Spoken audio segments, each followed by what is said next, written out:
Dragon. State your wish and I... What are you doing? Oh, just having a bit of fun. Well, don't fool around so much. We're late enough as it is. Alright, can I do the announcement in the Eternal Dragon's voice? Sure. Why not? And now, live from the red carpet, we have Kamen Rider Ryuki and the Dragreder. Hello everyone, this is KID and the Man bringing you guys another model kit review of the figurized standard Mask Rider Ryuki, along with his pet dragon slash hostage taker, the contract monster Dragreder. Now this particular kit is very special because instead of us having the rider himself, Bandai decided to give us his contract monster. This video has been a long time coming, so let's put his dragon aside and let's get started. Kamen Rider Ryuki was a very good season in the early Heisei era. This is where they kinda started the trend of having multiple riders in one season. It's basically a battle royale between 13 riders all fighting to the last rider standing to get their wish granted. I wonder where I've heard that before. The twist is that the riders have to make a contract with their hostage takers to fight in this war, and if they lose, they get eaten or they die. If you haven't watched the series, try your best to find a way to watch it, cause as you all know, we are now in an era of cease and desist fan subs. Good news for you American fans out there is that I heard Shout Factory has plans to release Kamen Rider Ryuki on DVD and Blu-ray, so at least there's still hope. You also have other non-mainstream streaming services as well, and perhaps in the future we will have officially licensed distributed Kamen Rider and Super Sentai shows. A kit that comes with a big box comes with a lot of accessories. Unlike other figurized standard kits, the ball joint is connected to the arm. He comes with weapon holding hand, drag visor holding hand, fists, open palm hands, advent card holding hand, right posing hand, his sword vent, the guard vents, the strike vent, the advent cards, papa stand, baby stands. Put some vents together and you'll have the majestic Dragreder. In case you didn't know, I got this kit almost a month ago, so instead of rushing to put this out, I took my time building this kit, placing the stickers on it as best as I can to give you all a good video to watch. And I gotta say, this is by far the best figurized standard Kamen Rider kit that I've built to date. It's so good, in fact, that I did not need to paint the small areas of this kit because of the huge sticker sheet that this kit comes with. But I digress. The sculpting of this kit is simply amazing. The build process was simple and enjoyable. Once it's completed, the helmet of the kit looks awesome. When comparing this kit to other iterations of Ryuki, they always make the red eye stand out.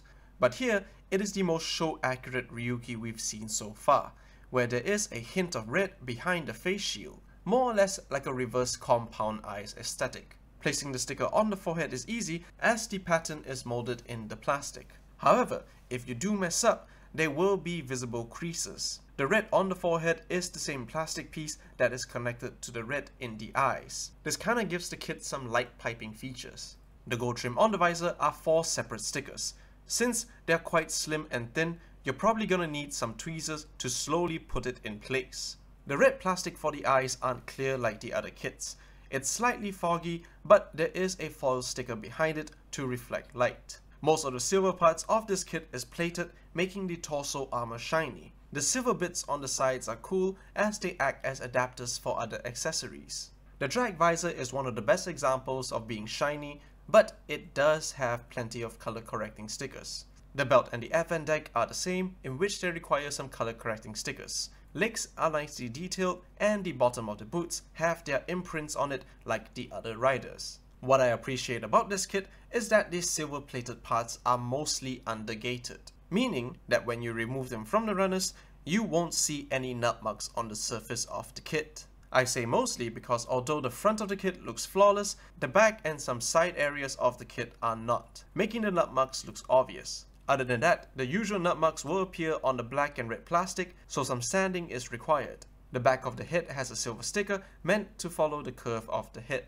To take a look at the drag visor, we'll have to remove it from the arm first. Almost like the DX version, there are movable parts to it.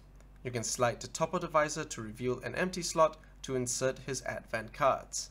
Just like Decade's cards, they're all printed nicely on the front and back. To remove them is simple enough, but they are very tiny, so handle them with care. So take your card holding hand and slide the cards in between, and now the proportions look better. Of course, you can slide the cards in the drag visor. To take the cards out, you can shake it out, or you can remove the device to reveal where the card is resting in.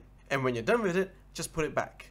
You have Add Vent, Final Vent, Sword Vent, Strike Vent, and Guard Vent cards to choose from. There are also other ways to use his left hand accessory, so you don't have to solely dedicate it to the drag visor holding hand. Before we take a look at his other accessories, we'll have to take a look at the Dragreder, which is a very, very long monstrosity. The only stickers to be applied here would be the ones on the side of his body, his head, and the tail/sword. With the articulation being solely full of ball joints, you can get plenty of dynamic poses. However, the only thing limiting the articulation would be the size of the various sections. So even if the joints are well hidden for the illusion of a real dragon, this would require you to do plenty of twists and turns to get the poses you want. The best thing about the Dragreder is that his body parts becomes Ryuki's weapons, which is pretty show accurate, as you rarely see the Dragreder appear in scenes when Ryuki uses the Sword Vent and Guard Vent.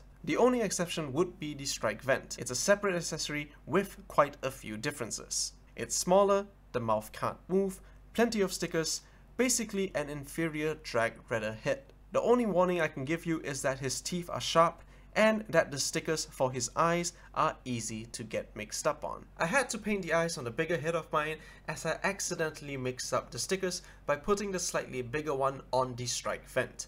Just like the hand accessories, you need to plug in the ball joint of the arm into the hole of the Strike Vent. Do be careful as the joint is tight and it may damage the ball joint, which will affect the usability of the other hand accessories. As for the Guard Vents, just remove the adapters on the sides, place the Guard Vent adapters into the polycap, and slide it on the kit. Another adapter would be for Ryuki to hold the shield, which is as straightforward as placing the weapon holding hands on the handle and plugging it on the arm. And now you have Ryuki with both shields, although I don't remember him doing this on the show. Here he is next to the Lightning Collection Lord Dragon, Figure-Rise Standard Decade, the previously reviewed Onodera's Kuga, and the 7-inch Lightning Collection Monster. Since we have a new rider, we have another belt adapter from Decade. So as usual, remove the torso of the figure, slowly push out the front and sides of the belt, place the Decade belt adapter, make sure you push it in properly, take Decade's driver, put them all together, and have Decade cosplaying as Ryuki, which is always nice to see if you're a big fan of Decade like me.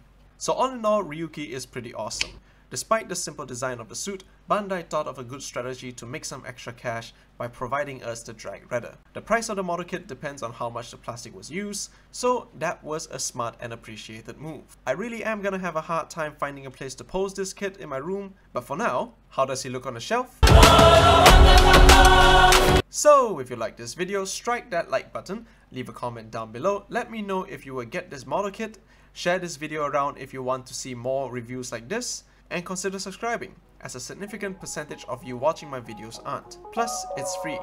This is KID, I'm the man, and I'll see you guys next time.